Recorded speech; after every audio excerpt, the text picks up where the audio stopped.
Okay, ladies and gentlemen, good afternoon. I hope you enjoyed the lunch. I know it's quite challenging after lunch actually to follow a 2-hour session, but I think we have great speakers together with us so that actually keep your interest high. So I would like to welcome you in another SICAM session, which is called HMI and in-vehicle perception. So,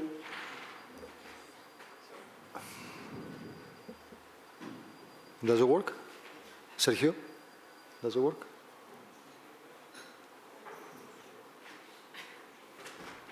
Okay, now it works. Thank you. So, in this session, actually, we have invited, as you can see from the program, 3 projects, which, of course, are not funded under the same topic, but through various topics on the SICAM. But of course, I have actually picked up, some of the common expected outcomes that I would like to highlight with you. So in the work program outlines clear expectation for advancing human-machine interaction and in-vehicle perception technologies as key enablers of safe and reliable, highly automated vehicles. It prioritizes the development of robust onboard perception and decision-making capabilities to improve the overall safety of transport systems while enhancing HMI and usability to ensure effective interaction between users and automated functions. These actions are intended to support the broader adoption, acceptance, and trustworthiness of SICAM solutions while enabling technologies and technological progress that is actually essential for the deployment and scalability of next-generation automated transport systems. So in order to address actually these expected outcomes, we have invited in this session 3 projects, a word wall, events, and HEIDI. And also in this session, I will be the moderator. So I don't know if you don't know me. My name is Georgios Sarros. I'm a project manager at CINEA. And I will moderate this session together with a great support of Sarab from Valeo. Thank you very much, Sarah, for that. And at this stage, I would like to ask then to start the presentation of the projects allocated to this session. And we will start with a word wall. And I would like to invite on the stage Oana Otagay. So Oana Otagay is the director of the Transport and Security Division at Vicomtech. She holds a PhD in electronic engineering. She is leading actually expert in SICAM and connectivity technologies. Oana actually plays a central role in the European mobility landscape as a member of the SICAM Partnership Executive Board and also co-leading the Cluster 5 on key enabling technologies. So, Oana, the floor is yours.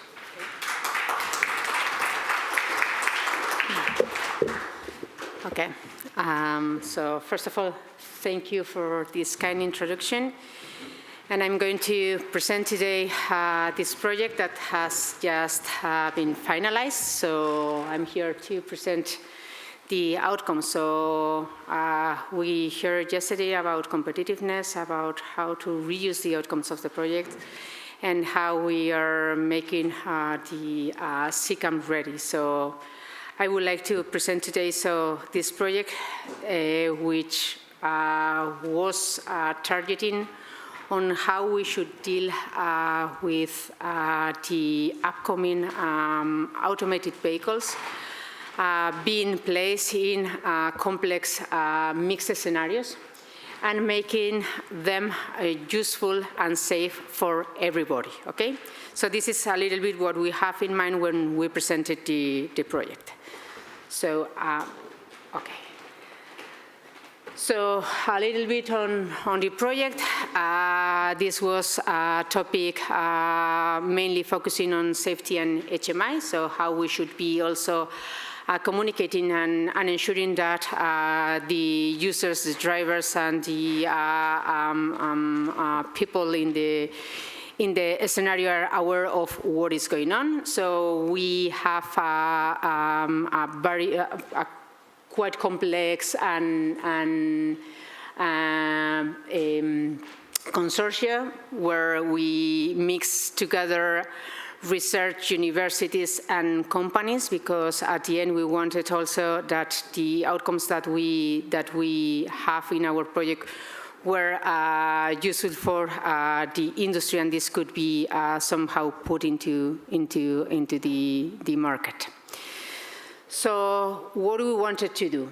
So first of all, the object, safety systems, and human-machine interfaces oriented to diverse populations. So what is going to happen if we put an automated vehicle in our roads and we only take into account specific scenarios and situations to validate that?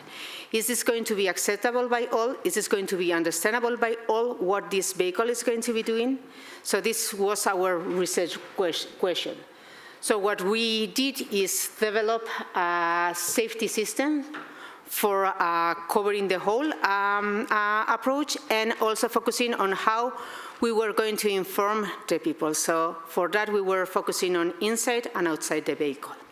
And for that, we work on a holistic technological approach, where we were working on interior monitoring system, exterior monitoring system, situation awareness, and for sure including all kind of sensors to give us the proper information to act accordingly. So going into the project and what and how we have divided all these quite challenging objectives that we had is that you see there the main pillars, and you see that we start with the occupant protection. It's not, so the project is also active safety and mainly on active safety, but sometimes we forget that we need also passive safety. And that this is quite important, especially if we are talking about future vehicles, that probably the inside layout is not going to be, for example, for public transportation, the common setup that we have today. So we need to really understand what could happen inside. So this was one of the first things.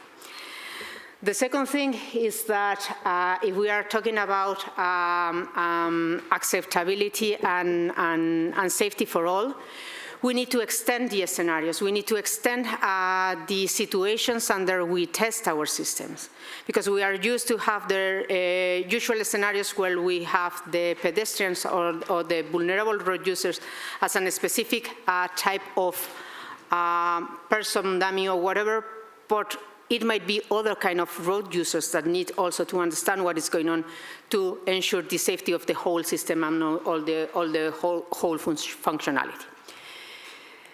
And the main core of the project is, okay, so if we need to build this safety approach, how we are going to be doing that?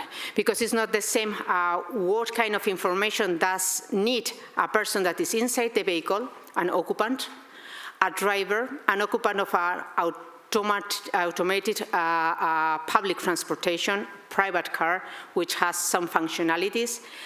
Also, this information is not going to be the same that the one that is sharing or is a vulnerable road user and is dealing with the uncertainty on what this automated vehicle is going to do next. Or also, what is going on. So the information that we need to share is not the same, or is going to be dependent on the situation that we have inside our vehicle or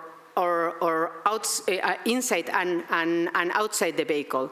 So what information we share with them is going to be dependent on that.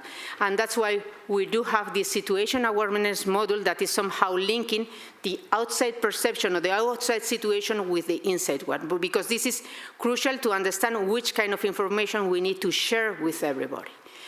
And the last one is the integral safety, because depending on that, then the vehicle or the integral safety, active safety system will be reacting accordingly, either by taking control, either by doing a minimal risk maneuver, or by providing the information that we need to share with the different users.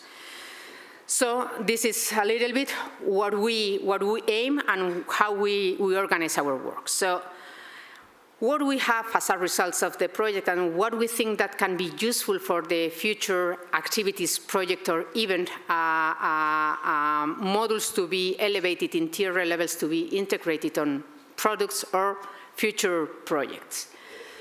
So the first thing I already said, the scenario identification. So we are quite used, we have heard this morning the projects on Sunrise Synergies, they are working a lot on scenarios. And on real scenarios that we are using for validating the automated functionalities. But sometimes these scenarios don't reflect the complexity of an urban environment where we have a lot of elements moving, a lot of different kind of vulnerable road users that might be acting differently, and then the system or the problem could be, or the source of the problem could be human error. Means not human error because it's driving, can be human error because they are not interpreting correctly what this vehicle is going to be doing, and then the actor, they try to cross the road, or I don't know. So we were doing all this scenario identification and scenario extension based on the proper scenario definition that we have to enrich those and to cover this kind of situation that would be, I think, valuable to test and validate this kind of functionality when we want to deploy them in urban scenarios. So to extend a little bit how we are going to test that. So for that, we, based on the open scenario on what is already there, we extended the approach. We also defined personas and try to enrich these scenarios that we are going to be sharing with the synergies in order to get this data that is required to move faster the SICAM adoption and the SICAM development. The second main outcome that I think that is valuable to highlight is the passive safety activity that we did.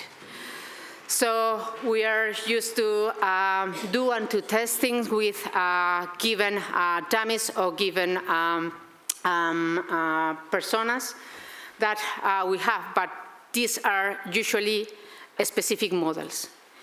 And if we really want to test the safety or the passive safety of this, we need to enrich these models because they are not covering the population that we have.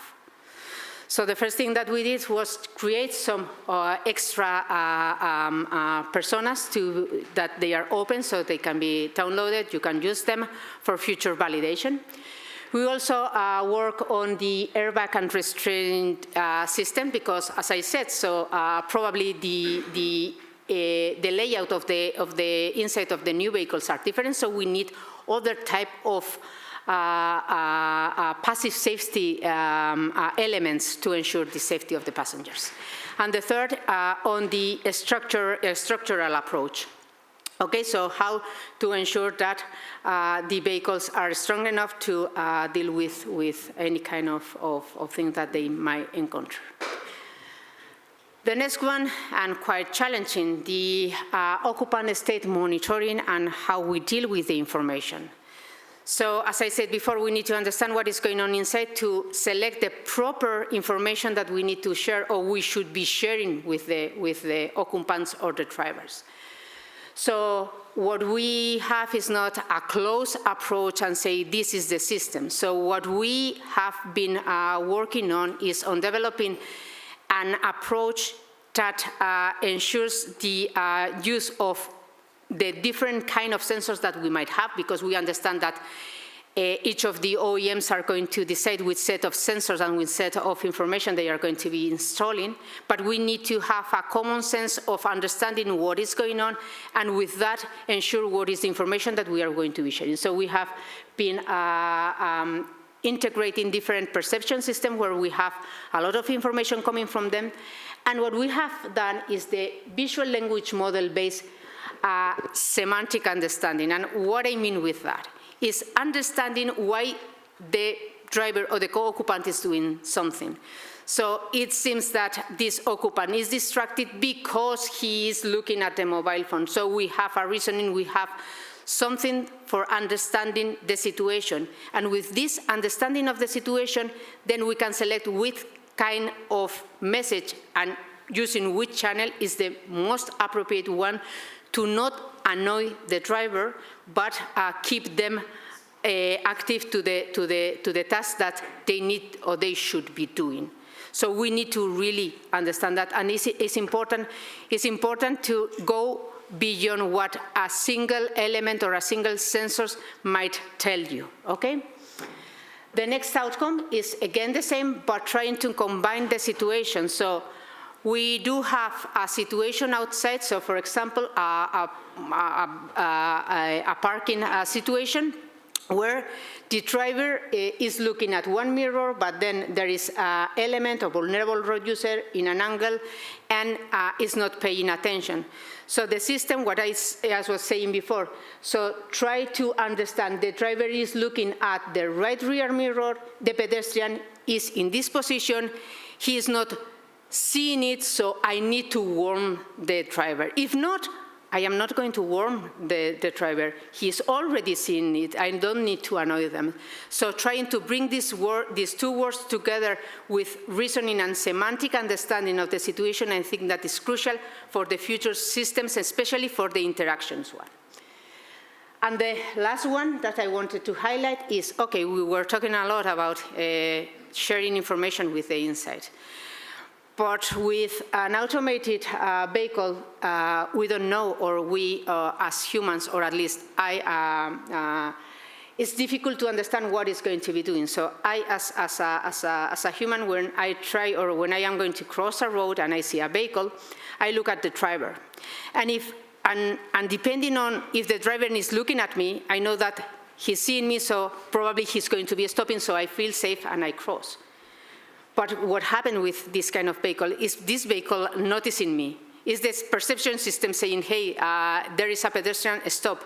So we need to try to promote or at least ensure that if we want to raise the acceptability, that we transmit this kind of information to the pedestrian to raise the safety or the acceptability of this kind of systems. So the impacts of the project. So hopefully, what we have shown is that we have integrated. So it was very difficult to put everything together and to test everything. So we have validated all these outcomes that we have said in different use cases. So each of them, especially dedicated to one of the actives that I've shown you. So we think that most of them are quite mature and can be somehow being adopted by future research projects or even by potential industry to bring them to a higher TLRL level. Additionally to that, we have had a lot of discussion and guidance on how to ensure the acceptability of this system, also ensuring that it was somehow a coherent approach. And most of our outcomes are public. We have gathered a lot of data for trial monitoring, also the scenarios that are available via the framework.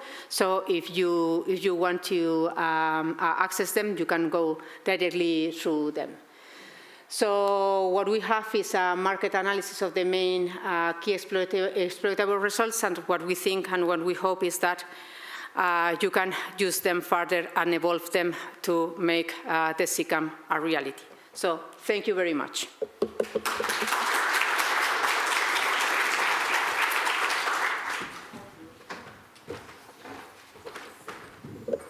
Thank you very much, Joanna, for presenting a word to all, actually the different safety systems and the HMIs that have been developed or are still in progress in this project.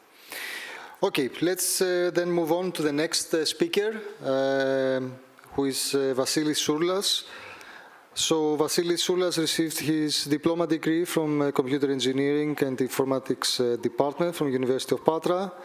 And he holds also a Master Science degree in Computer Science and Engineering from the same department. And in 2013, actually, he received his PhD from the Electrical and Computer Engineering University of Thessalia. He's actually a researcher in ICCS and UA in the iSense group, and participating and leading ITS-related EU-funded projects. And since 2022, he is the head of ITS CCAM team of the iSense group. So, Vasily, the floor is yours for Events Project. Thank you very much. Thank you, George, for the introduction. Nice to see you all. I'm going to present to you our project Events. Events stands for Reliable In-Vehicle Perception and Decision Making in Complex Environmental Conditions. Events overall targets one of the critical, let's say, problems in autonomous driving, automated driving, how vehicles, let's say, behave when the conditions are no longer nominal. And this can happen when sensors degrade or fault, when environment is unstructured, after an accident or in harsh weather conditions, and when the autonomous vehicles have to deal with VRUs that appear unexpectedly on their route. The main idea of events is that it focuses on robustness, resilience, and safe degradations, which essentially are real-world, say, deployment of CCAM systems that have to be faced. Overall, in events, we define as events all those situations that are automated vehicles, where automated vehicles approach or exceeds their operational design domain limits. So it's either on the limit of their ODD or beyond the limit. These events include, among else, complex interactions with vulnerable road users, unstructured or temporary road closures and layouts, and adverse weather and low visibility conditions. And the idea is to make the vehicles, let's say, maintain safe operations under those uncertain circumstances, and understand when, let's say, the perception confidence is degraded, and take the necessary measures. Ideally not from idling the vehicle, but at the very end performing minimum risk maneuver. And before getting into the details, I'm giving you some general facts about the project itself. The project is on Horizon Europe, from probably the first, let's say, call of the Horizon Europe. It has a duration of 42 months. We are now at the end of 42 months. The project ends at the end of February. The consortium is composed of 13 partners from 8 countries, as you can see the pictures on the right part. It's innovation actions has a total funding of almost 7 million, and the EC funding part is 5.5 millions.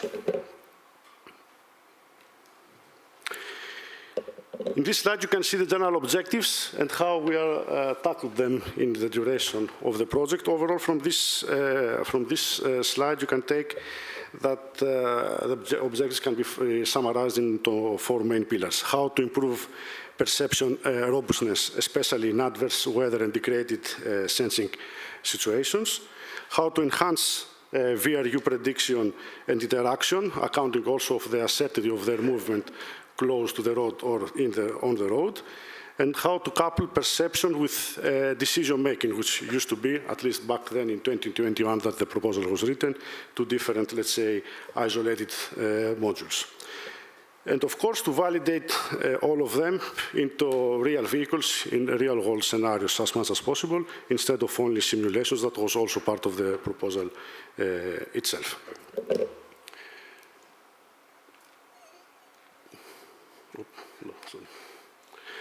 Now, regarding the results are, in the projects are also built around these 3 main categories: the perception improvements under adverse weather conditions, the predictions and planning of VRU dense environments, and the joint prediction and planning of architectures. So I'm going to give you shortly three different results out of three different, let's say, experiments that we conducted in the project. In this slide here, you can see a glimpse of the results we did and the experiments that we did in order to improve the perception in adverse weather conditions. This experiment took place using high-resolution automotive radar that we consider as an important part and not a backfall mechanism compared to LIDARs and other, let's say, sensors. In quick, you can see there one of those experiments. The lower image is the real image, adverse weather conditions where the lighting is also low, probably under a bridge or whatever. The first picture at the top showcases the real obstacles with yellow, with orange color that the radar perceives, and with gray are, let's say, the ghost, as we call them, targets that appear there because of the adverse weather, probably the rain, probably other obstacles that are not real obstacles in the path of the vehicle, but are perceived there by the radar. Through the work that we have done in the project, we have the first layer, the second layer, you can see there that we have differentiated the moving and the static, let's say, obstacles. So you can see with the purple color, the moving car and the pedestrian at the right that has been identified by the radar and the algorithms that were used. And at the third picture, you can also see the different classifications of them into different categories. Pedestrians, cyclists, or cars. You can see that it successfully identified the pedestrians and has also successfully identified the car itself. An outcome of this, let's say, is critical, let's say, for emergency maneuvers where perception, latency, and robustness directly affects safety. So it's good to perform instantly the differentiation of the moving objects, even in those adverse weather conditions. A follow-up of this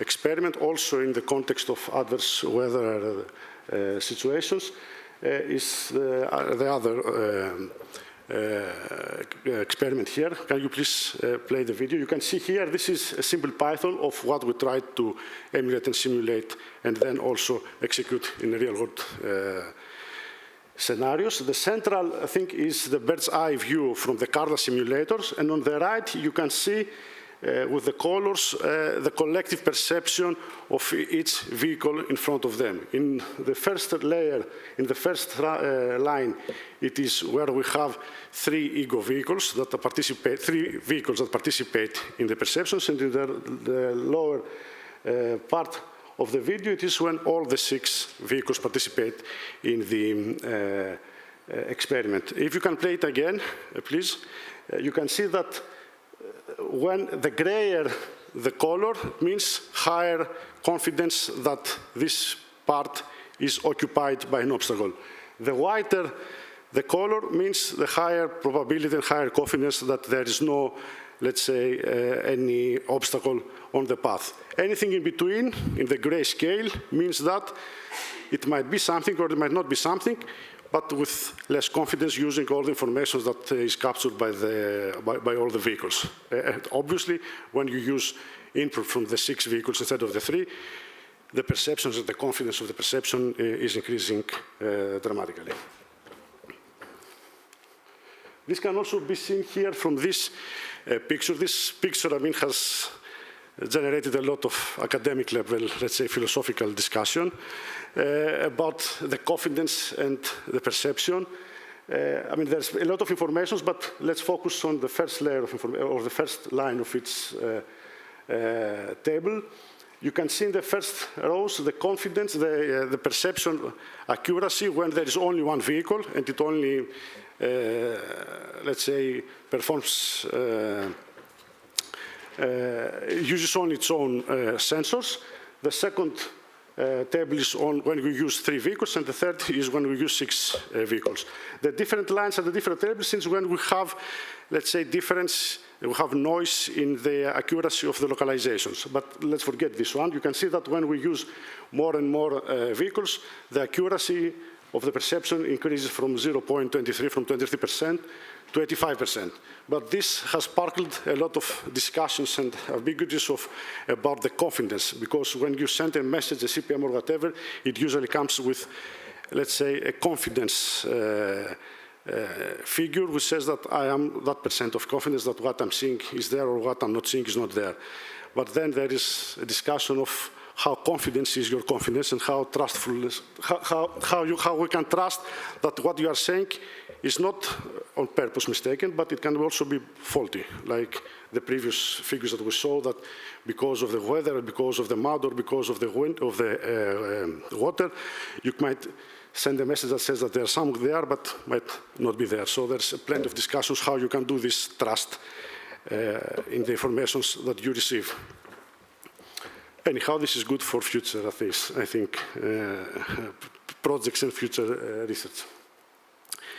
The third project is another line of experimentation was about the VRU prediction and planning. What we did here is that we use different age and class of information. We have different, let's say, models for pedestrian, different from cyclists, and different from other VRU vehicles, since each one of them behave differently. And we have also included in the decision and in the models also the level of uncertainty in those cases regarding the VRUs.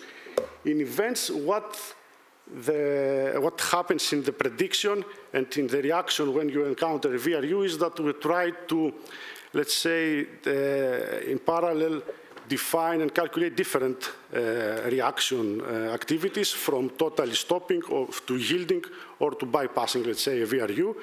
And at each time, a different scenario is being, let's say, deployed. The last experiment here is the joint prediction and planning, which, as I mentioned at the beginning, up until now it was considered as 2 different, let's say, modules, but now we try here to combine them into the same process. This led us in lower miss rates, in more stable trajectories, and better behavior in crowded scenes. This video that, if you can play it, please, is done using the new plan datasets, which are real-world driving logs from the United States. And as you can see there, the ego vehicle, which is the white vehicle. Can you play the video, please? You can see at each vehicle, both at the ego and at the following vehicles, this, let's say, snake tongue, or however you mention it, is the actual prediction of what should be the route or the plan. So it keeps interacting with the rest of the vehicles. It does collective perceptions, and as you can see, when you are in the straight route, this tongue increases, which means that it's more confidence, and the prediction can perform longer, let's say, autonomous trajectories. Which means that the joint predictions and planning methodology that we used has a meaning instead of doing 2 different, let's say, activities at each time. Besides those, let's say, core technical work done in the project, the project had throughout its duration cooperations with major, let's say, projects that also ICCS is part, which is usually easier to collaborate with them, like the High Drive, the Roads with the FEM, and the Sunrise, and the certain projects. And what we did on top of what is described in the project is that we built a digital twin of our university campus in Athens, and you use it as a hybrid approach. So we combined Carla simulations together with the real vehicle that was circulating the campus. Unfortunately, the real vehicle had not a very, let's say, accurate localization, and there was not a 100%, let's say, match with the Carla simulations, but it was the problem of the localization. On the mid to long-term expected results, I think it's pretty much straightforward, similar to what Oiana presented earlier. The idea is to deploy all those new features and the joint, let's say, perception schemes in real-world environments, in real-world SICAM services, in real-world autonomous vehicles. But this cannot be done, I guess, directly. It has to be done into different levels and different timing. Initially, we want, first of all, the partners of the proposal of the project to adopt those technologies and their future technologies, and the universities to continue their work in more advanced cases in future projects. This also applies for, let's say, longer-term expected impact that, in the end, will reach the end user and the society with safe, let's say, and robust autonomous driving functionalities. The project is finishing, but somehow its work on collective perception is continuing in the follow-up project, not follow-up specifically, but it's very close. In the hidden project, I guess in one of the future RTRs is going to be presented. It has just started in this summer 2025.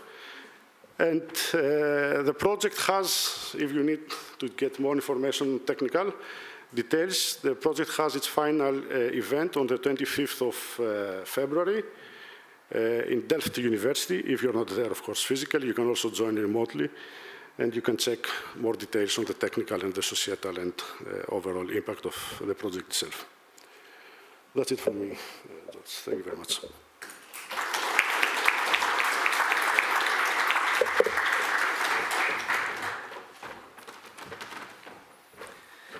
Thank you very much, Vasilis, for the presentation for events project.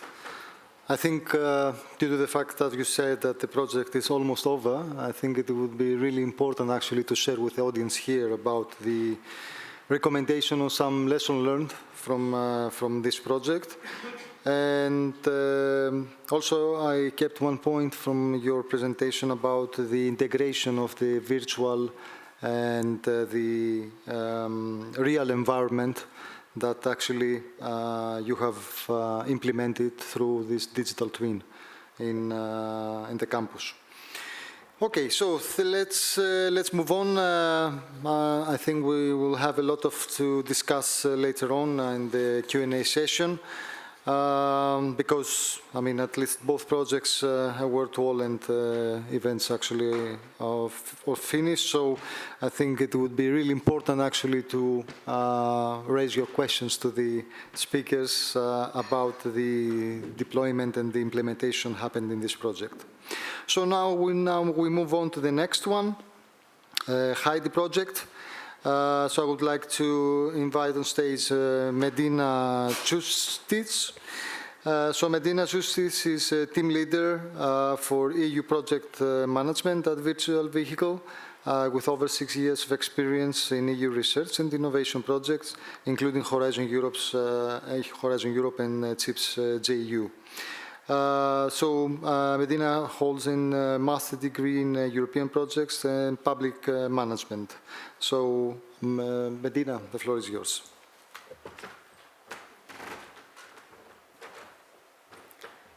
Thank you very much. Thank you for the kind introduction. As we already heard, I'm more an administrative coordinator of projects, but today I'm here to represent the HEIDI project and specifically our technical coordinator, Paolo Preto, who was unfortunately not able to join us in person.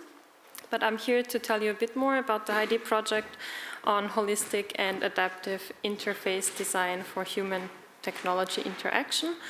And I will just dive right into it. As you can see here on our next slide, which will show up in a bit, I hope, I'm bringing you over a project overview a little bit. So the project was funded in the 2021 D60110 call, so really focusing on the human technology interaction in future traffic systems. As you can see here, we have a very small consortium of 9 partners, but I think a very strong one with 4 research organizations, 2 SMEs and 3 very big industry partners. And the project has started in September of 2022 and has actually closed already in August last year. So I think this is also a great opportunity to show you a little bit of the results and give you a good overview on what has happened so far in the project. And we had a total budget of 4 million euros. So the problem that we have addressed originates from the current still very dangerous interaction among the vulnerable road users and also the regular vehicles, especially considering the interactions between pedestrians and cars. So why are these interactions dangerous? There is in general an intrinsic lack of mutual understanding, so the pedestrians do not understand the driver's intentions, and the other way around, due to distractions. For example, when you're paying attention to your smartphone while crossing the street, it might not be the best idea, but we still anyways do it. Or, for example, when the driver is fidgeting with the HMI while approaching, for example, a crosswalk. Then the lack of understanding might also be legit. For example, we have some distraction, also reduced visibility, for example, due to the weather or some reflections. Additionally, users with different mobility needs may also have different needs. For example, if we think of pedestrians, for example, older pedestrians who slowly walk across the street, or also, for example, unpredicted children's behavior. And the current situation is that there is no easy to understand framework or interface that really takes care of this communication between these parties from inside and outside the car, which really remains a challenge.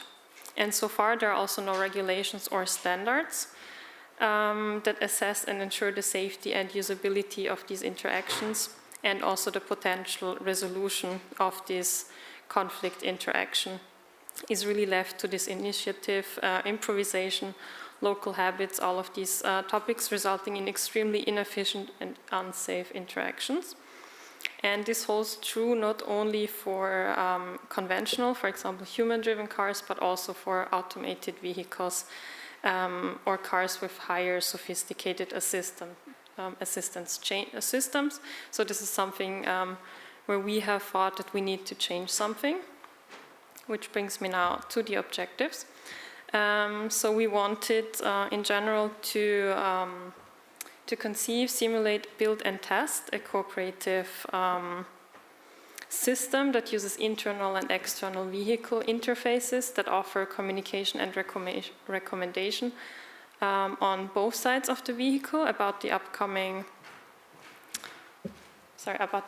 situation and the best way to move forward. And knowing that the car carries most of the responsibility, knowing that it carries most of the responsibility, that we have this interaction ensuring that it's optimized and really updated for the specific user needs. Then the other point is that we had to develop the necessary technological modules and methodological tools to assess the safety of the situation, as previously mentioned, in realistic context, and also showing that efficiency can be increased without affecting the usability.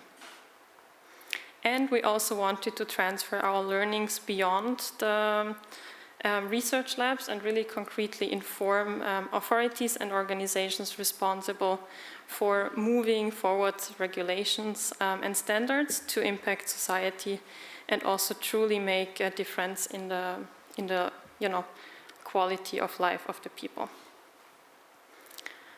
So the general holistic approach we took is briefly summarized in these schematics, and it's important to also keep in mind to understand how we came to build the final system.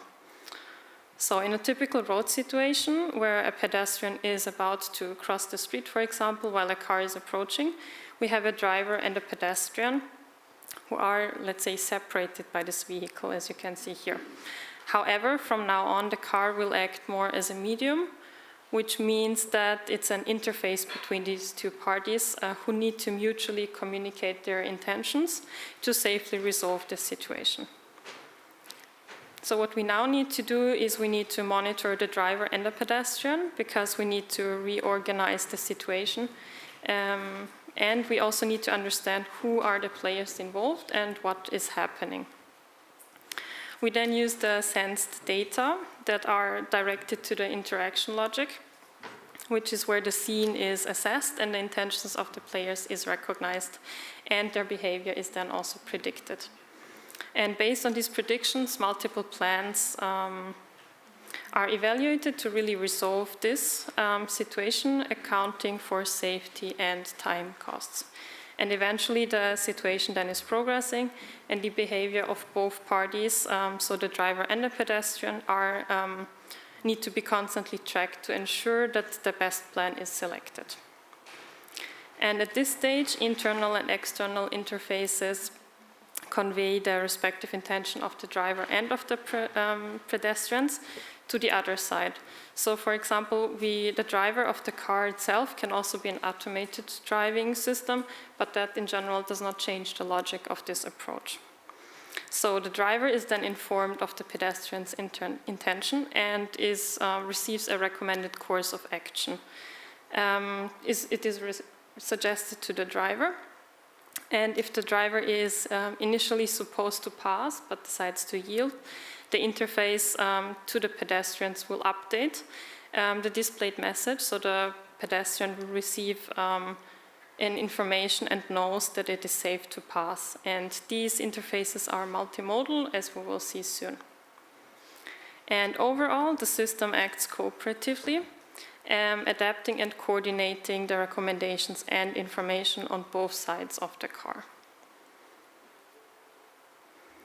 So, in the next slides, we are now going to show you 3 of our main results from the HEIDI project. The internal human-machine interface was conceived based on 3 very simple design principles. So the information provided by the interface must be adapted to the user and the state of the driver.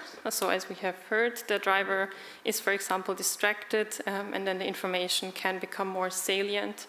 Or if the driver is older, the information can become more prominent.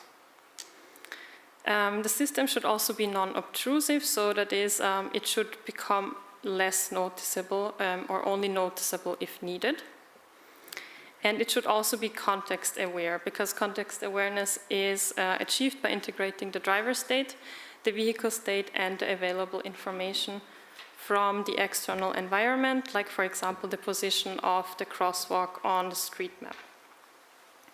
And these considerations brought us to design messages that could be escalated based on the time remaining to the estimated collision, whose contents, for example, the icons, sounds, light patterns, was displaced along the interiors based on the driver's gaze direction and focus of attention. And finally, the contents of the messages and the layout was then adapted to the ability of the recipient, using, for example, louder sounds, warning for elderly drivers, or also earlier signals and more rapid escalations for distracted drivers. So coming now to the external human-machine interface, which is an aspect of this project that got the most in attention, let's say, as this is particularly new and promising in the automotive field. This is also considering the perspective of making human or urban traffic safer and more acceptable, also in regards to autonomous driving systems among the current vehicles. And we have also invested substantial resources in the analysis of the parameters that characterize a front-mounted external display on the vehicle to communicate with the pedestrians located at either side of the road. So what we did was we did a lot of simulations and tests, as you can see on the right-hand side of the slide. And we have decided to go for 3 simple messages that cover all possible main scenarios, as you can see here. So when the pedestrian has been detected, the display on the pedestrian's side shows an eye. This means basically I have been seen. And then we have these upward scrolling chevrons indicate that the vehicle is going to drive on, and the downwards facing ones mean that the car is slowing down and will also let the pedestrian go first. And I will show you now in a minute how this display actually looks in a real car, which I have to say looks very nice. I haven't seen that so far. We have these interaction logics. As anticipated, they can be considered as the brain of the whole cooperative system. And it elaborates the sensed information and also displays the selected messages via the internal and external interface to the driver and the pedestrian. So the first stage of this elaboration consists of understanding the scene and also predicting the intentions of driver and pedestrian. This is done using explainable AI algorithms. In the next step, it consists of planning the behavior of both parties, so who goes first, and to achieve the best possible outcome in terms of safety and efficiency. The evolution of the situation must then be tracked the whole time, because one or both engaged players could always change their mind. Therefore, the system must be ready to recalculate the optimal plan based on the new predicted behavior. And finally, the interaction logic is also responsible for selecting the messages that must be directed to the inside or the outside of the car, ensuring that they are timely consistent and provide non-conflicting indications. So all these operations are supported by a dedicated software that we call the osmotic layer. So for the osmotic layer, it gives us the opportunity to conclude the presentation of the project results by showing you what else we have achieved, and also in terms of technological and also methodological innovation. So as you can see here, the osmotic software is a middleware communication standard for scalable and reliable real-time data exchange among distributed architectures for different operating systems and programming languages. And in HEIDI, in the HEIDI system, it basically connects the software modules with data distribution sensors or services, linking sensors, algorithms, and interfaces. Then we also have created 2 multi-user simulation environments. One is in Reutlingen in Germany, as you can see on the left, and the other one is in Linköping, Sweden, on the right. These allow pedestrians and drivers to be immersed in the same virtual scenario and interact in real time. And we have also anticipated that we implemented also our internal and external interfaces with the vehicle prototypes. So what you can see now on the screen shows the typical warning to the driver on the infotainment screen of a serious production vehicle. You can see that on the top, and 3 external messages implemented in a nicely embedded display on the front of another serious production vehicle, as you can see on the bottom. And finally, we have also produced several documents that are now publicly available. So at this point, the invitation to visit the project website. For example, the documents are really on ethical considerations and also related guidelines for investigating dangerous situations with real pedestrians, best practices for the design of adaptive interfaces. And we have also some first recommendations and standardization proposals for the European regulatory bodies, which will then come to in a minute. So to conclude, just a brief summary of our main scientific, technological, and societal impact.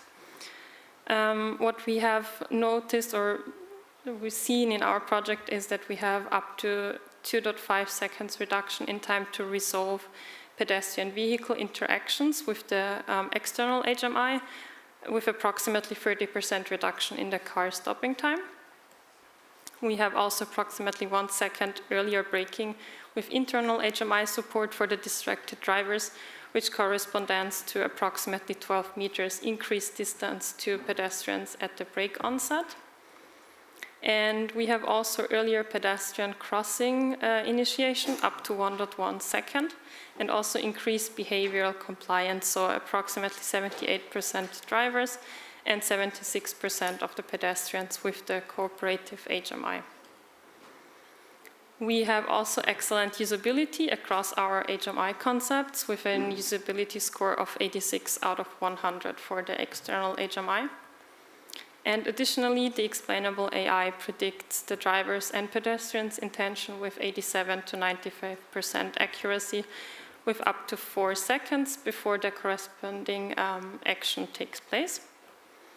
And also we had a validation across 12 studies with more than 140 participants, more than 1,500 pedestrian vehicle interactions in simulator, virtual reality, multi-user simulation, and also real-world environments with elderly and distracted drivers.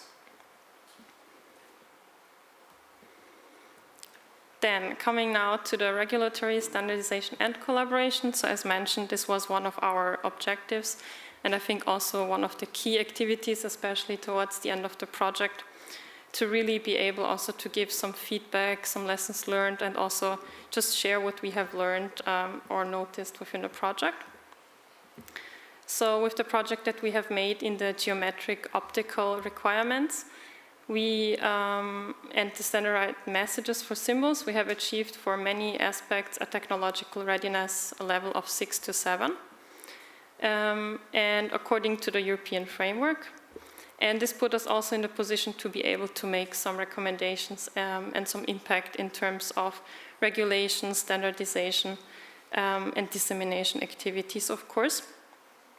So, as you can see here, we have contributed to various European and international assessment frameworks, and also we were able to support the international regulation discussions under the UNEC WP29, and also some foundations for future IEEE ITS standardization activities. This has also made a sustained impact throughout the cross-project collaboration. As you can see below, we did quite a lot of clustering activities and collaboration with other projects, which I believe also helped quite a lot in exchanging a bit, learning from each other, and really having this conversation with other projects, for example, also the events project. And with that, I want to thank you all. Thank you for having HEIDI at this session and also for visiting this session. As I mentioned, I'm in no way the technical expert on HEIDI, so I have also brought with me Paolo Preto's email address, so if you have any specific questions, please feel free to reach out to him. And as mentioned, if you want to check out any public deliverables, recommendations, policy documents, you can always visit our project website. Thank you.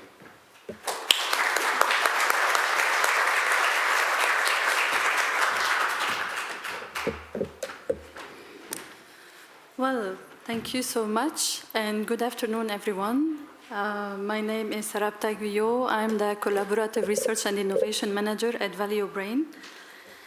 And I would like to warmly thank our presenters for the clarity and the high quality of their presentations, and congratulations on the excellent work. So today we have seen advancements that align with the CCAM CINEA. So these projects do more than just improving technology. Actually, they tackle the heart of the automated mobility challenge, which is the trust and safety in mixed traffic environment, and of course, the acceptance by users. So whether it's about ensuring inclusion for all road users, or enhancing AI explainability, or achieving perception and resilience in adverse weather edge cases, they were effectively pushing the boundaries of the ODDs. And I would like to remind all of us, of course, that successful deployment will depend on the ability to translate these innovations into industrial products and standards. So now, before opening the floor for the questions, I would like just to remind you, please, to state your name and your affiliation before asking the question. And usually I wanted to say, with some limited time, if you have limited time, so to say philanthropic and, this kind of existential debates for later, but I think we have plenty of time. So if anyone wants to start, the floor is yours. Please tell me. Otherwise, I'm going to start. Please. Mike?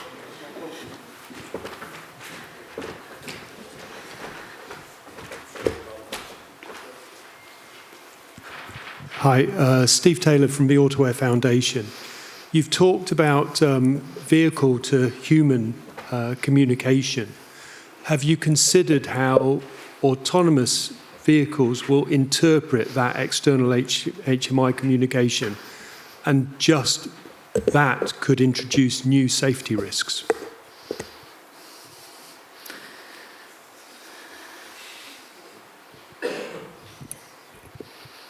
So, yes, when we started with the project, as I said, and I think that HEIDI project is doing too. So the question was the other way around. So how a pedestrian can interpret what an automated vehicle is going to be doing, because it's difficult for a human to understand what is the behavior, because you don't know if it realized that you are there or not. Of course, standardizing the interfaces for having an approach where everybody can understand what the vehicle is showing, either with pictograms or with other type of information, is something that it was part of the project, but it's a huge topic to be just tackling in a research project. And I think that there is a lot of work to be done in there, because it's important. It's important that you send this information in interaction, but I think that at least a lot of work needs to be done to really come to an acceptable universal interface to communicate the specific things from the vehicle to the users, in order to, not because you are trying to avoid one issue, you are just creating another one. So yes, true, but we just covered the first part of the research question. So the question is, what will happen if autonomous vehicles start behaving like bad human drivers, I guess? Can you please give the mic? Yes. Sorry, in Medina's presentation, she talked about the vehicle indicating drive on. And obviously drive on can actually mean the exact opposite of what it says. And so a human might misinterpret it, but an autonomous vehicle, you have no idea what that's going to do, especially with end-to-end AI. So there's how the autonomous vehicle will interpret the signals that are generated for humans. And we already know there are issues with advertising on the side of buses being misinterpreted by AI vehicles and things. Yeah, I think there was a call for projects last September, which was about how to make vehicles behave like humans and, let's say, adapt to this to their performance. But I think with generative AI overall, I think this is the solution. This is probably the way to that problem, the solution. To adapt to the situations that appear, or let's say adapt to the way that specific society, let's say, drives. People drive differently South Europe, people drive differently North Europe. It doesn't mean that they both drive bad or good, or either drive bad or good, but there are situations that at some point you need to go or bend the rules, I suppose. What happens, let's say, if there's a vehicle in front of you that is an agricultural vehicle or a very slow bicycle, but there is a straight line so you cannot overtake? What are you going to do? Are you going to follow this for 30 kilometers, or you're going to overtake and, let's say, become 1 meter, bend the rules and just continue the route? I mean, I suppose that a well-trained autonomous vehicle should not overtake because it's not allowed. The line is there. What should happen there? I guess it should overtake, because otherwise they will overtake itself. Yes, I don't know, Heidi, if you have to. not sure if I know HEIDI, but I'll try. So the question was more on how vehicle to vehicle would see that. So for this call specifically was a research and innovation action, really focusing on this road user interaction with these vulnerable road users. So as I mentioned, this interaction logic, it does apply to also autonomous cars, like the logic is the same behind, but it was really not a focus in this project. But you know, we are open to follow up projects and calls with that, so we can elaborate more on this idea. So, sorry, I have a question myself now.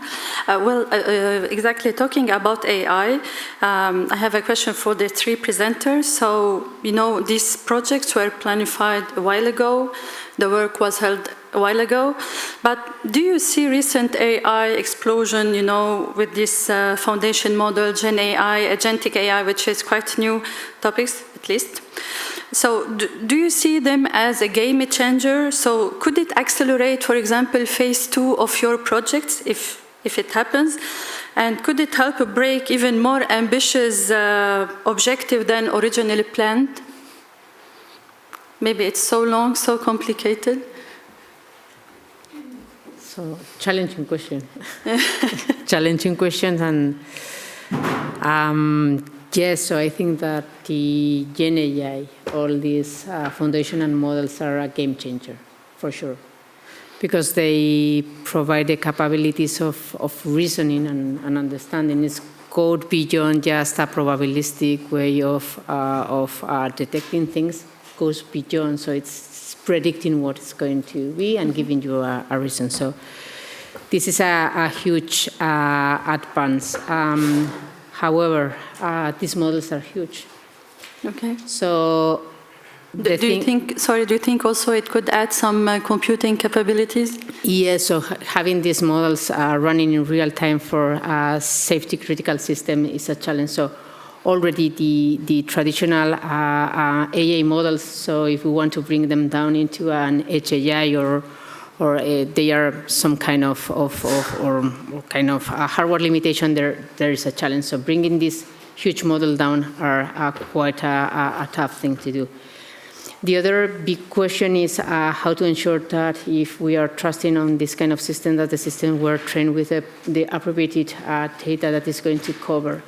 Because so ChatGPT can be very good at doing things for almost everybody, but if we want to have a model for CCAM, it should be for CCAM and only for CCAM, and just having the rules of the CCAM, of driving or whatever. So I think that is a game changer, but we need to really devote the time and the effort on generating a specific model for CCAM if we want to use specifically for that. So I don't want that the system knows the history of the ancient Rome. I really just need that the system tell me if this is a difficult situation or what I should do next. So game changer, yes. Probably this is something that is going to speed up, but with limitation on how to bring them down into a vehicle, how to make it trustworthy, and to domain specific. Thank you, Oyana. As you like, any contribution? Yes, I agree with Oyana. I mean, definitely if the proposal was not written back in 2021 and was written now in 2026, there would be different, let's say, AI models. I mean, everything was built back then in classification-related AI training. And everything was done based on that. It was not done on generative AI and all those stuff. But on the other hand, the complexity of those generative AI models probably cannot be executed on the vehicles. Or it requires, let's say, GPUs that are more expensive than the vehicle itself. It requires energy that cannot be provided by the vehicle itself. So it might be helpful in designing models and showing in simulations, but I don't think it will be really easy to be deployed. Unless the vehicles costs millions. What is also, but on the other hand, what is also happened since then, it is the different other options like edge computing or federated learning, so you can still have better solutions and better AI models, but you can execute them at the edge of the infrastructure by the road using advanced 5G or 6G connectivity, so you can send there the information in almost with zero delay, do there the computations, and then get this, let's say, collective perception in the vehicle. So you don't have to do the computations at the vehicles as we have in vents. Every vehicle has its own sensors, its own GPUs, and does these computations and then send the CPMs to all the other vehicles. But you can do the other way around. You can send to a central location or to locations close at the edge. From the mobile network point of view, it doesn't matter if it's at the edge or it is far away, as long as it is within its own network. And then do there the computations, and instead of having advanced facilities and sensors at the vehicle, you can do the execution at the edge, and then receive the CPMs from the edge and do the collective perception yourself. So there are different technologies and options compared to 5 years ago, and I don't know where we'll be in 5 years from now. But Okay, thank you. Yes, please. It's long way.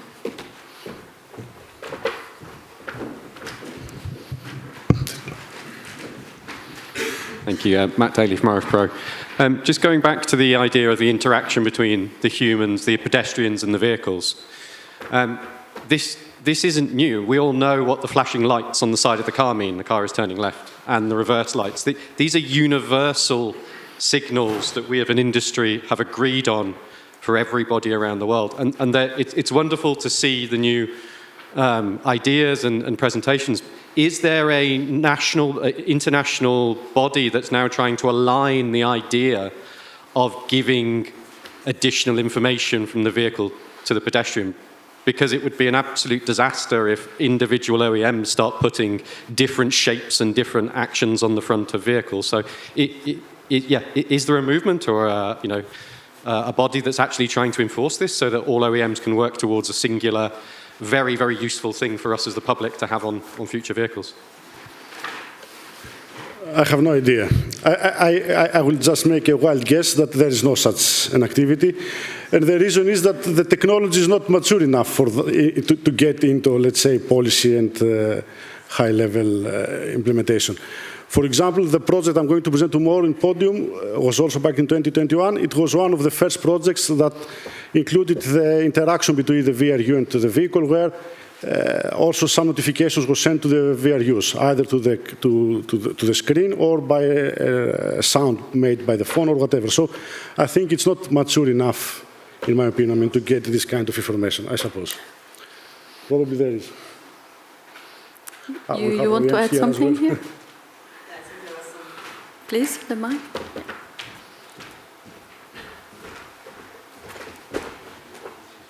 I think there are some people in this room who are involved in ISO discussion regarding external HMI. So, yeah, there is some standards.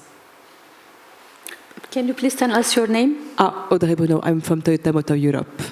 Okay, thanks. Other questions? Yeah, we have 2 questions. Just a comment with the previous question. Yes. We have been discussing with a standardization body about the outcome of our research, but still is at early stages. It's not only about the signals that we need to agree upon, but also on the visibility. So it's not. So there are a lot of elements that needs to be discussed. But what we have learned from the project is that there is a room of improvement, and that we need to make a step forward to discuss these kind of things that are going to be important.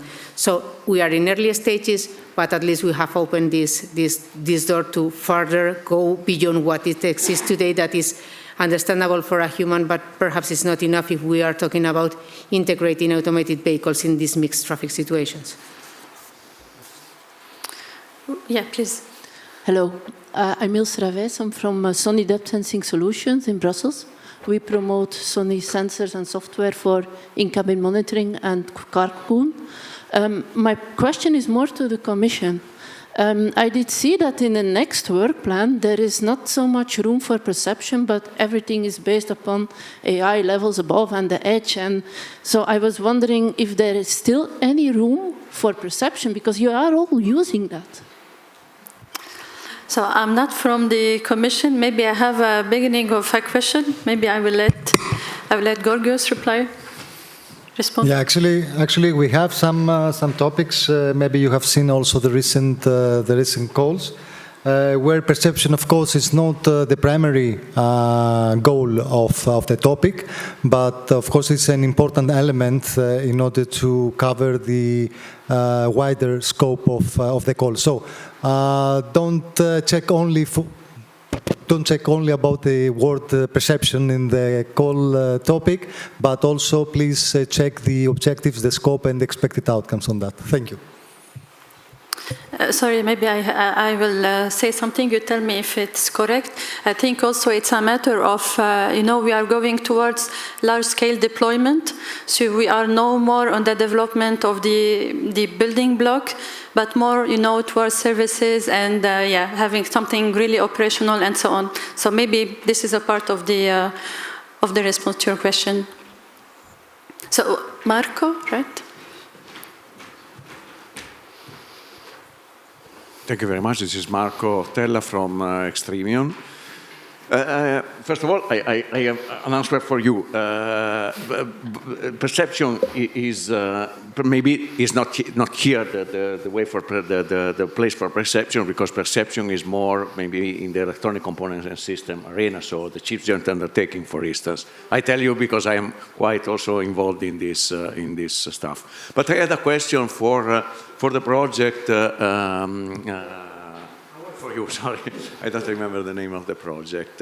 Because I noticed this as to understand the level of attention of the driver and of the occupants, you are using heart rate and EEG. How do you do EEG, so electroencephalogram on a car?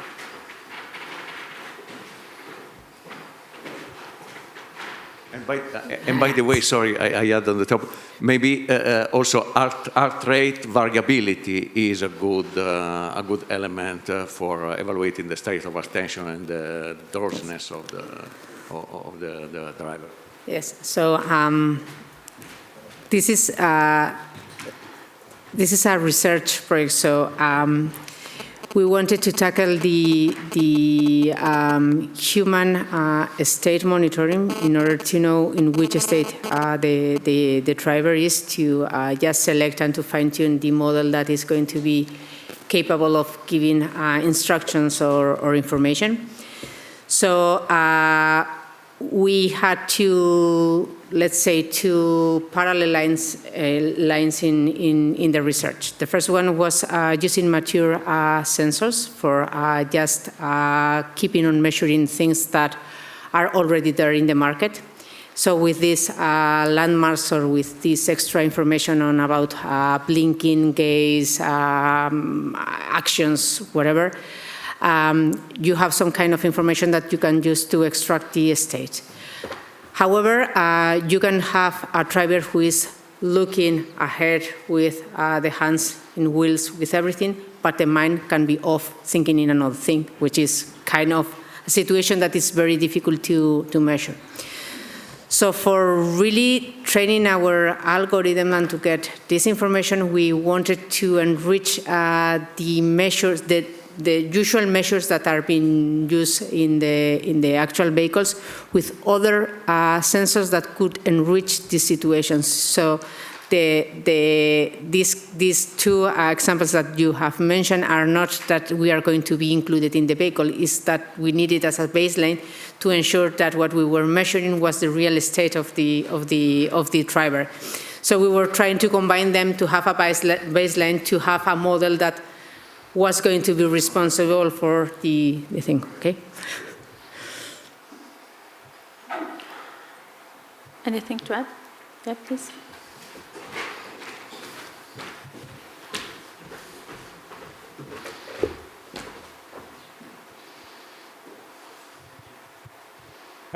Richard Burke from the University of Bath. This is a question for the whole panel, really. I wanted to ask you, what role do you think driver simulator environments will have in the development of these future technologies? And what level of realism would such a driving simulator require? And by that I mean, would a VR headset-based device be sufficient, or do you feel a full motion platform immersive environment would be required?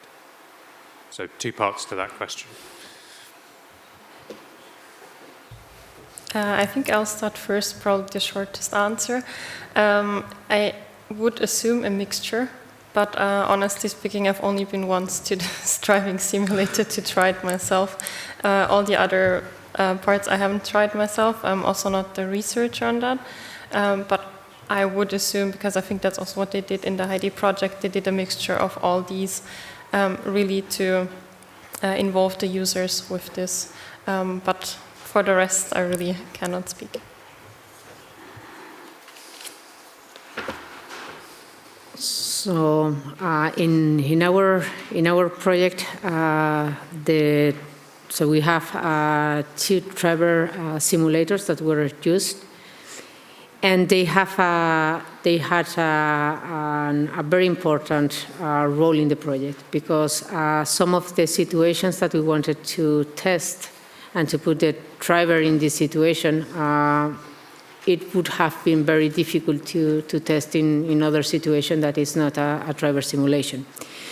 But regarding on then how to interpret the outcomes of this test, because you have used another setup, so it's realistic, but perhaps it's not realistic enough, or you have other, so the driver knows that he is not really driving a real vehicle. So I don't know how much does this impact into the real results, but for the moment we don't see another way of overcoming this kind of blocking points. So you need to test edge cases where you have really dangerous situations, and otherwise we cannot test. So the only way that we have is that, and I don't know if anyone has conducted some kind of impact assessing on how the different type of these driver simulations affects the results of the test that you are under measure. So I don't know. But for the moment is what we have.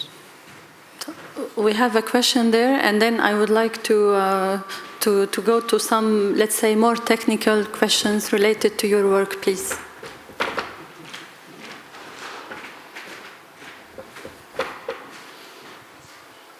Thank you. Kevin Vincent from the Centre for Connected and Autonomous Automotive Research at Coventry University. Thank you for those presentations. It was fascinating. This is a subject that has been studied for a long time with no easy answers.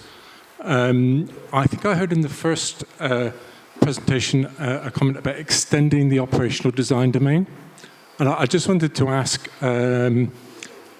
because we understand the operational design domain to be made up of 3 main pillars, the scenery, i.e. infrastructure, the environment, and the third-party dynamic actors. So those dynamic actors are vulnerable road users who are interacting with automated and connected vehicles. Was it your intent to actively try and push the boundary of the operational design domain through HMI, or was it an output that you discovered?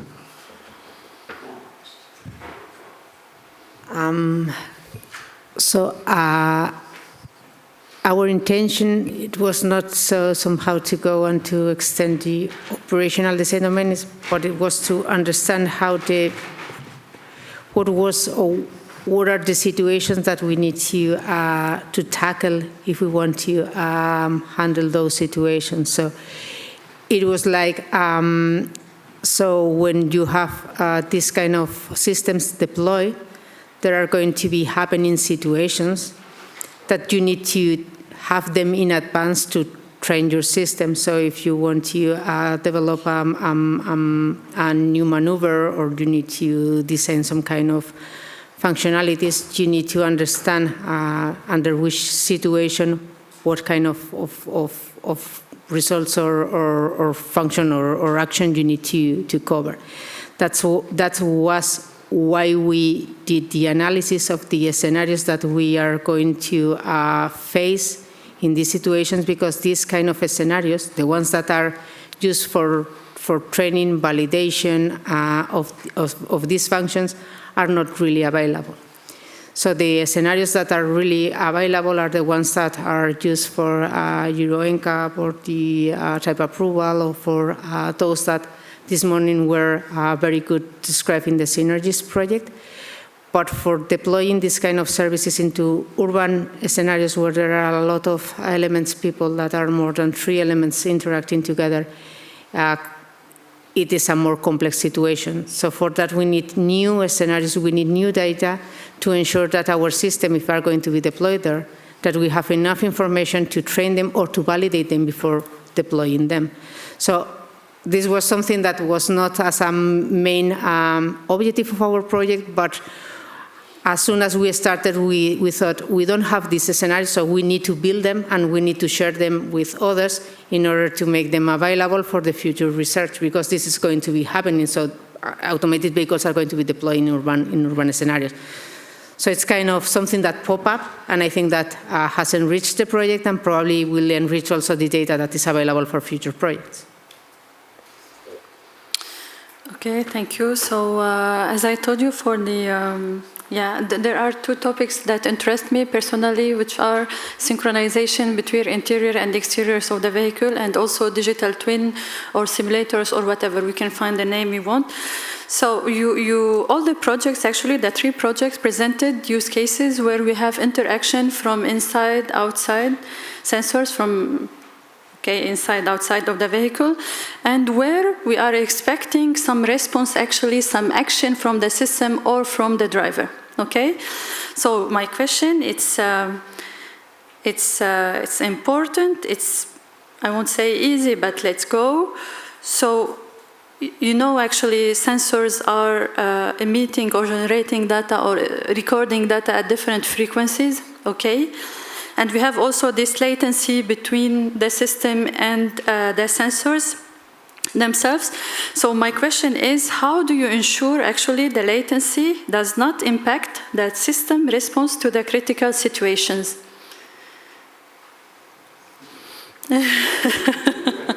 Or maybe let's start by another part of the question. Okay, have you had any synchronization layer between interior and exterior sensors? Okay, I will take it. So yes, we needed a middleware layer for synchronizing everything. Yeah. And not only between the interior and exterior, but also among the different type of sensors that are also inside and outside. So we had the possibility of having inside a LiDAR-based, radar-based, camera-based, also outside. So this also generates different kind of information at different rates, and you need to take a decision in a specific timeline. So we work with a specific layer of middleware that was provided by one of our partners in there. And this was the actual piece that ensured that this was really synchronized, because otherwise you can have serious, or you can run into serious problems, because you are just reading a signal that was generated long ago, and then you take the wrong decision. So for us was a clear piece that we needed to integrate in our project. Okay. Events project? Yes. Yes. I haven't looked at this. I have to get back to the technical people and ask them how they solve this. But this, I think, is an overall problem. But even if it's not a problem within the vehicle itself, even if you solve this issue about different timing between the LiDAR and the radar and the camera, it's still an issue when you perceive CPMs, let's say, or other broadcast-related, broadcast nature messages coming from outside. You still you are not sure the timing and what each one shows, because vehicles are moving. You receive a CPM from one vehicle that might have been repeated many, many times, and when you receive it, it's not clear if it is the scene that you perceive now or it was a previous one. Yeah. It's not only, I mean, the synchronization of the sensors itself within the vehicle, but it is also about the whole system. Because of the nature of those messages are broadcast messages, which means that they have been generating many, many times, and you have to, in order to receive at least once or whatever. So it's a nice challenge, I suppose. Yes, let me. one more comment regarding that is that sometimes with some projects we are facing issues because in different use cases we are using different cars or different simulators. So we are integrating different kind of hardwares in different vehicles that have different middleware layer. So some of them are using, so on the research part, we are usually using more open source synchronization pieces, and the others are using more commercial ones. And then we see that it's not straightforward to test one thing in one car and the same thing in the other car, and the results sometimes are not the same. And some of the times are due to the synchronization problem. So this is something that also figuring out how it's going to be evolving and how the OEMs can integrate that is something that is also challenging because we don't have the access to the middlewares or the synchronization layer that the OEMs have in their vehicles. So this is something that we face in the project also. Okay, thank you. I'll be back to Medina. I will have some questions for you later, okay? You don't need to reply again on this one. I think we have a satisfacient response.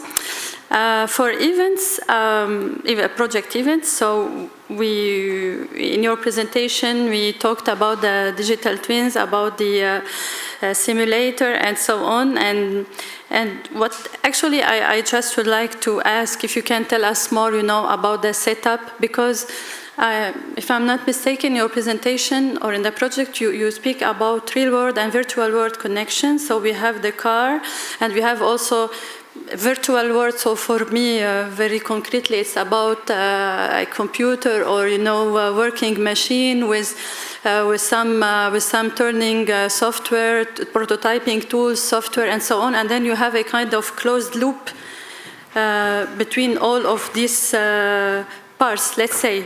Or was it for testing, perception, processing, and also control? Okay, or it was only just to test some parts of the perception algorithm?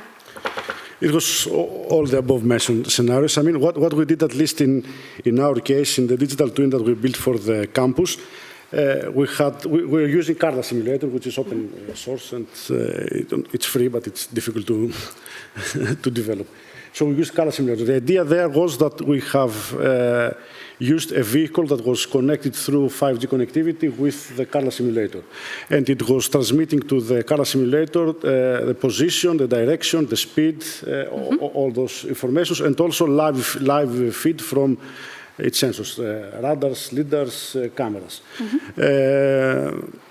Before that, we have transported into an HD map the route within the campus in order to be fed to the car. So the idea is that we were monitoring side by side what the vehicle sees and what the vehicle does, and how the similar simulator, the simulated perception module sees itself. So we try to compare those two. So what the camera perception system, let's say, shows, it could, let's say, monitor severe view and add it, let's say, a yellow box or a red box on a VRU on a pedestrian that is about to cross the vehicle, and then we try to monitor if this perception is similar to the simulated environment. And one reason for building this digital twin is, first of all, to check that we can synchronize those tools. And the other thing is to capture the data and then play in the simulator more advanced scenarios. Scenarios with more VRU, scenarios with more vehicles, scenarios with night, let's say, setup, scenarios with rain setups, and those stuff. But with the same sensor set for nights, for day situations? The sensors were what the vehicle had, but okay. Yes, in the simulated, yes, we have to think about if we can also play around with the sensor set. The idea for us, at least, to build the digital twin is to gather the data and then try to produce new data sets, artificial data sets based on the real data, so that we can play with more advanced scenario. Add more vehicles, add more VRUs, add whatever can be added.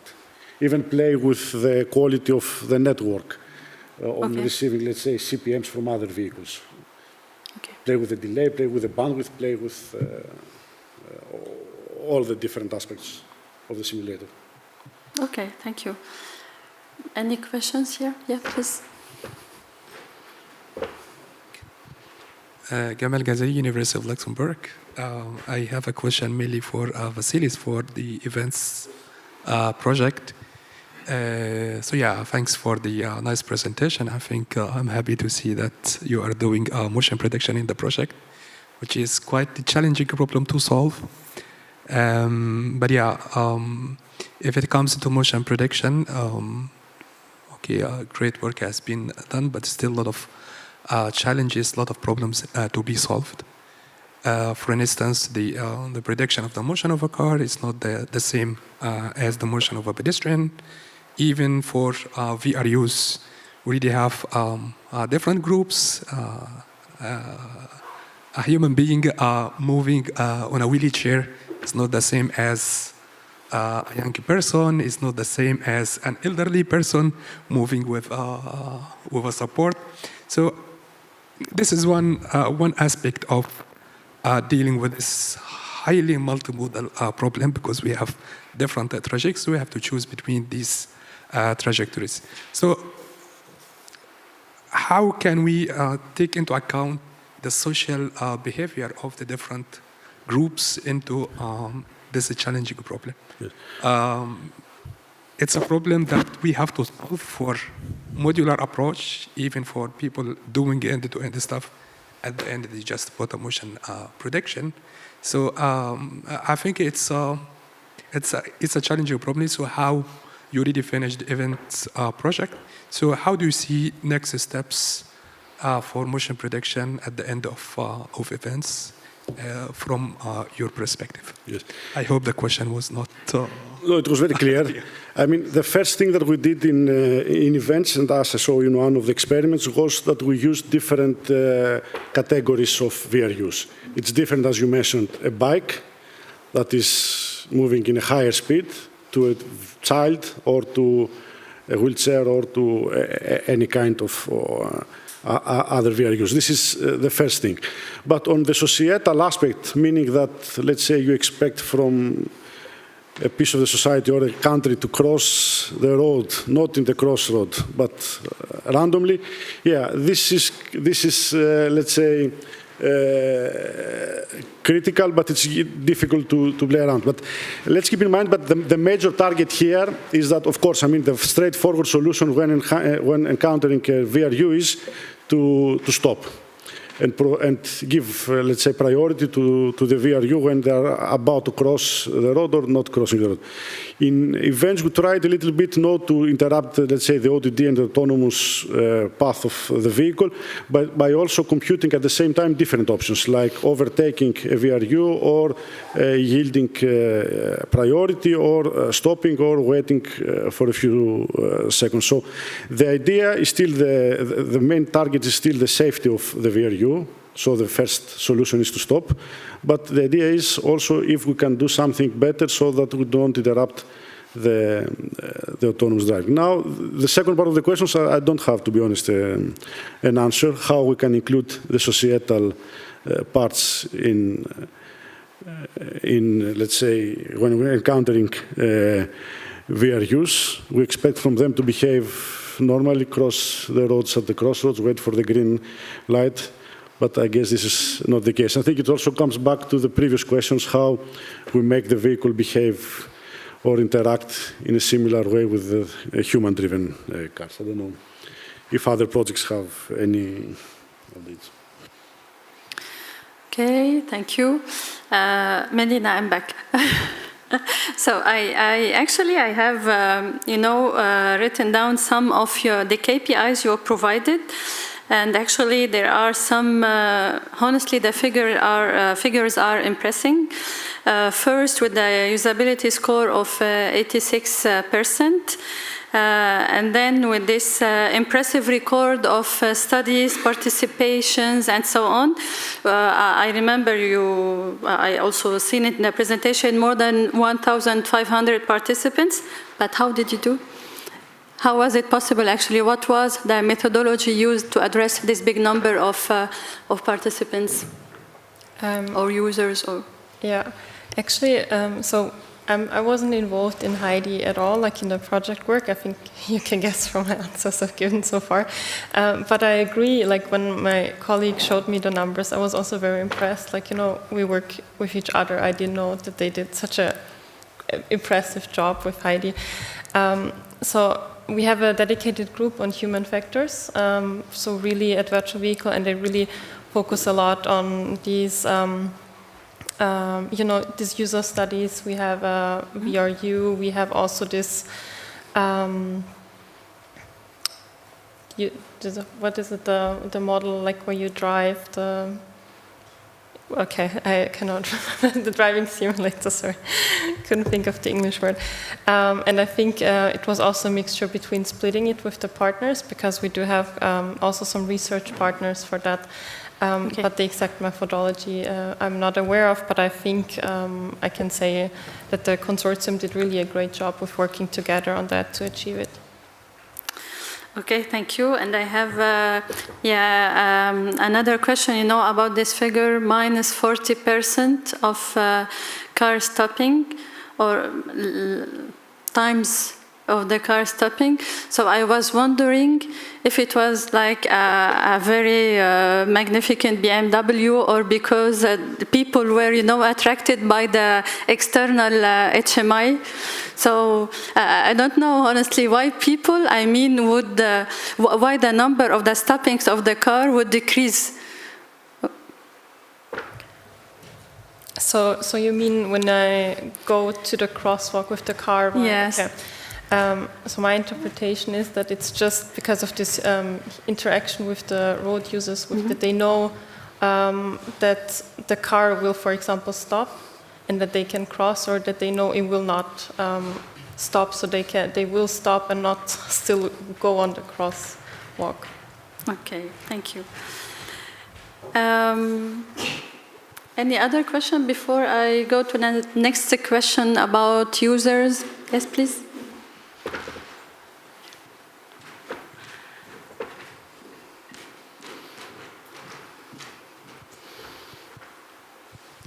Thank you. Mihai Kalap, Kalio. This is perhaps a silly question, but how safe is a vulnerable road user when it comes to these sensors, the exteroceptive sensors that we currently have on these vehicles, whether they're at level 2 or level 4 autonomy? We talk about redundancy in sensing and also compute and edge compute, but we seem to focus on a single type of sensing modality based on electromagnetic waves. We have cameras, optical instruments, and radar. Do we need more types for redundancy, or are we happy that are we happy to use 3 types of sensing modalities? Us humans, we use 5 to navigate the world. What is your view on that? We use 5, but our brain is usually somewhere else, so the information doesn't reach. Yeah, I think it's much safer compared to a simple human. I don't know how many sensors we need, if the camera itself is enough, if the sound, let's say, parking sensors that also monitor VR use is enough. The answer is always the more the better, but I think that the autonomous vehicles or the vehicles that we are working usually tend to have a higher, let's say, they behave, let's say, better when in regards to VR use. Instead of,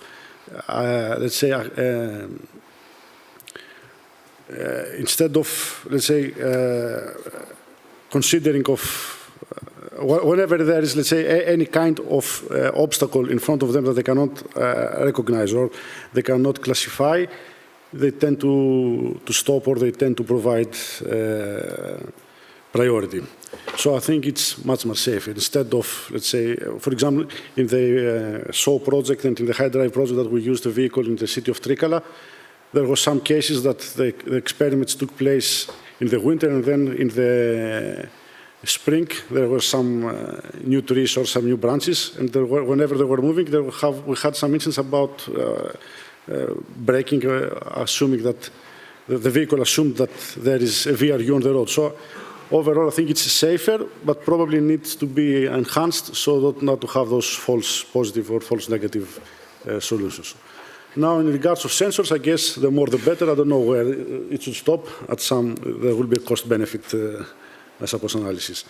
Or when we reach the level where we can have collaboration between the infrastructure sensors or the interaction with the other vehicles' sensors, then we can probably move to less and less sensors. If you can use the camera or the lidar or the radar of the vehicle that is in front of you or on your right, I think we will at some point reach a level that we can reduce the number of sensors. Thank you. Actually, for me, from I would say Valeo point of view, redundancy and complementarity of sensor is something really the basis for any for safe perception situation and so on. Now, I don't know if in Europe we have people like Elon Musk who has already tried, just to use one sensor and to ensure 100% safety. But I don't know. But we are not going to take this kind of risk. Exactly, exactly. Oyana, I have a question for you. I'm sorry, we still have 14 minutes, okay? But promise I will stop with this question, and then we will leave some question for, for the market, for the what we have to do, more investment for the, larger scale deployment and so on. But it's something I found it really so interesting in your project. I don't think it was sufficiently highlighted in your presentation, but I have attended the final event of the Where to All project, and I was honestly surprised, not badly surprised, but I mean the first time I saw this, by how you have translated the diverse population, this request, this requirement in your project, okay? Because in Where to All, they had people with mental disabilities.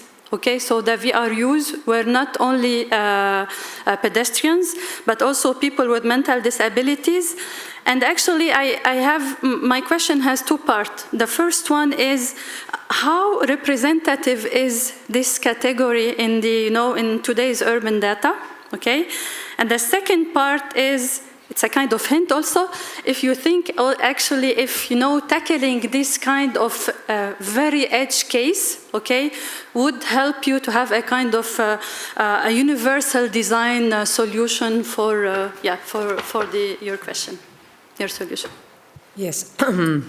So I passed fastly through the part where I had this information that we were using personas in order to ensure that we have this, the majority of the population as a potential user in some way of the system. So potentially as the pedestrian or the vulnerable road user in the street interacting with the system, okay? So to start with, there is nothing. There is nothing about this kind of information or personas or whatever in existing data, which is super edge cases. That's why we wanted somehow to enhance and to test our approach with people to ensure that the system is also designed for all. So it's awareness for all type of people. So yes, the percentage is very low, but they are going to be, especially in urban scenarios, there are going to be people interacting, and they need to understand it's the same way that they are interacting with public transport system, and they are taking the public transport system. So we thought that we needed to include them. So we have included them in the data, in the data set, and then for the scenario and for the reasoning and for generating this kind of behavior, we have integrated it in the scenario description. How much we should be focusing on this, so it depends on us, it depends on what Europe wants. So if we want some specific element that is done only for detecting one specific type of person type, or if we want to have an inclusive system that ensures that it's going to be reacting to anything that could be there. So it's up to us. It's a cost. So it's more on investment on societal part more than something that is going to be beneficial in money. Okay, thank you so much. Just before going to the more strategic and market studies, I had a question, and I'm not sure if I well understood. So for these use cases, for the project you presented, so it's often about interaction between the vehicle, environment, okay, but the infrastructure actually is located, the digital infrastructure is located inside the vehicle, right?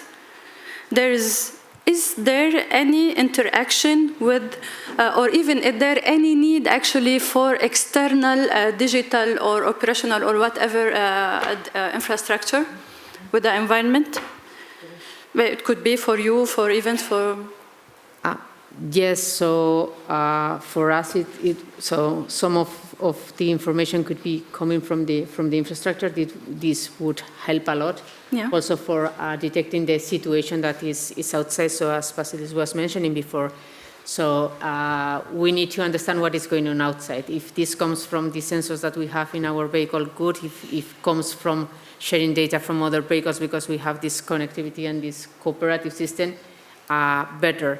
So the focus was not in highlighting this, but for sure we did some kind of studies and we benefit from places where there was this connectivity, but was not our main focus. But perhaps Vasilis, yes? It was not the focus of events too. Actually, there is another session tomorrow at the same time that also George is leading it, about infrastructure. And there are projects where they use, let's say, infrastructure sensors in order to enhance also the SICAM applications.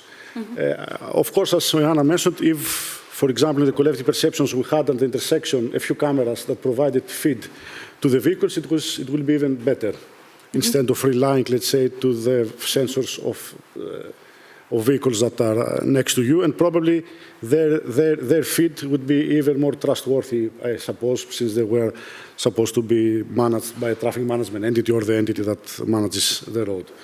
But for the event itself, it was not part of the... Okay. Apart from the connectivity, because we need to send the messages between the... No, I'm really... the question is really with the exterior, yes, the environment and so on. Okay, that's good. So we have a few minutes left. I have other questions on data and so on, but I will leave some place for the others, and then we need to move to other questions. Maybe a last one from the audience. Steve Taylor, Autoware Foundation again. Very quick one. I note in a lot of the projects have one OEM and one Tier 2 involved.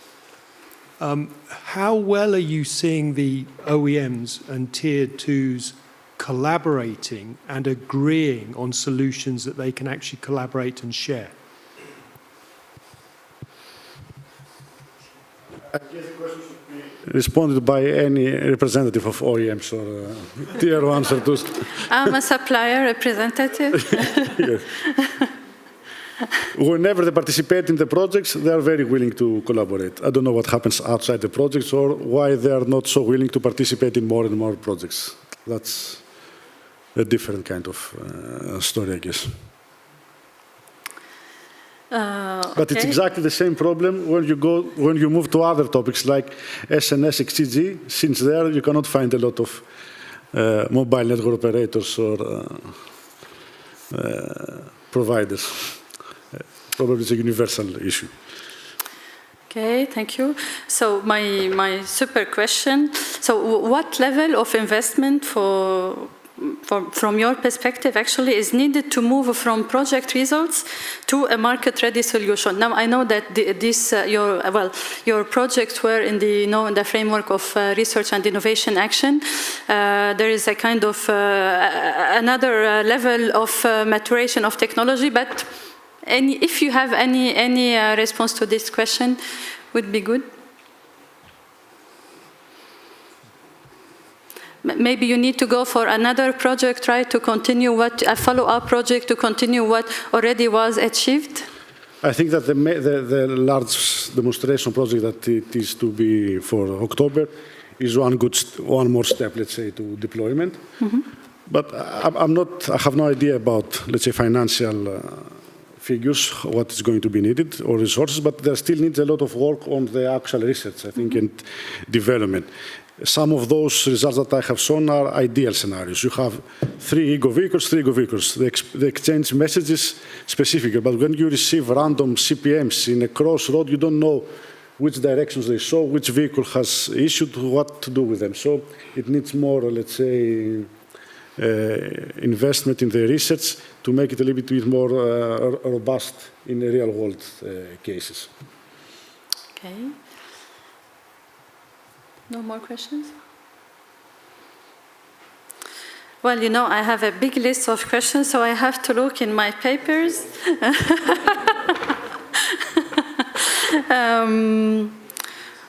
Well, I think honestly we have covered lots of questions. We will not go back again to technical ones.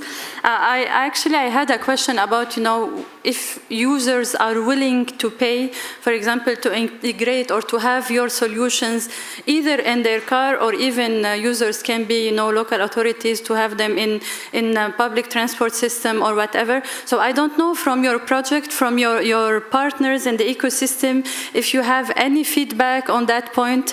I mean, ideally, if you love so much your project and you found that you did really very interesting things, so how would you like to to concretize, let's say, this work? For you, how this work, what you did, could help in the future? I told you it was existential debate, so. So for HEIDI, so as you said, it's all a research and innovation action, and HEIDI had quite a lot of industrial partners and SME partners, which is, I think, quite good for a research and innovation action, and at least these partners, I mean, of course, also the research partners, but these partners are also like pushing to bring the results of things that they have learned from the project into the market. With the question if users are willing to pay for it, the question from non-technical side is, how much do I trust this? How much do I want to pay for it? I think from our side, then we would probably also, we did achieve TRL 6 to 7, but go a bit further, maybe also with other projects or additional investments, but also to show the users why they should do that. Because if I pay a lot of money, why? Because that's just something to keep in mind, because for me, I'm honestly not sure how much I would pay for it. If it's not a lot, why not? If it helps me with the safety, but if it's a lot, I think if you're not really coming from this technical side, it's hard for you to understand really this big benefit to spend a lot of money on it. I think this is exactly the situation with our projects as well. We do have an exploitation plan and questions, let's say, about the societal acceptance. And we always make these questions. Are you willing to pay for these applications? Nobody said no. Everybody said yes. But we never asked, to be honest, how much are you willing to pay for this? I guess the answer is if it's a little bit, it's okay. It reminds me when my father bought his car back in 2000, there was a discussion. Do you want to add ABS? Because ABS was very advanced back then. How much does it cost? It cost like 500 euros. It was okay. If it was like 5,000 euros, which means it would be like 20% to 35% of the vehicle, I guess his reply would have been no. So I think it makes sense how much, and how much it increases the safety perception. I mean, if it is supplementary thing that you have a camera and a leader and just monitor severe you that might be in your transactions or not, probably no. Okay. Actually, the question, maybe it was not well asked, but you know, my point was, if users are you know, sufficiently convinced, okay, of the utility of such a system, okay, to be ready to pay for it. Of course, we are not talking about, you know, a huge amount of money. Anyway, thank you so much. Thank you so much also for our presenters, and I will let Georgios close this session. Thank you very much for all this discussion. I think it was quite an enriching discussion, and thank you for the organizers that actually planned to have this 2 hours discussion that actually we highlighted a number of points because it's important that, I mean, all projects have completed their activities. So I don't want to spend more of your time. I would like to highlight let's say one point is that what I have understood from the discussion is that all of these 3 projects collectively actually support key European SICAM policy priorities. One of them is about the safe, secure and resilient SICAM systems, because we have seen where-to-all safety systems, events, robust perception and decision-making, and also HEIDI cooperative HMI all actually enhance safety and reliability. Second point is about the trustworthiness, acceptance and inclusiveness. So we have seen that each project actually emphasizes human-centric technologies with special attention to their use and diverse users. So actually this reinforces priorities for inclusive and accepted SICAM solution.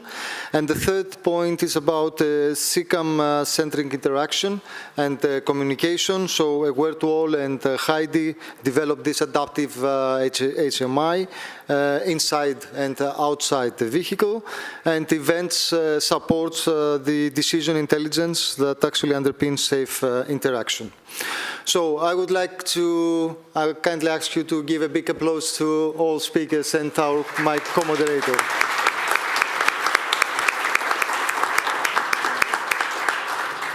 And of course, now I think it's a coffee break, but I would like to remind you that the next SICAM session is about SICAM demos that actually is going to happen in the auditorium.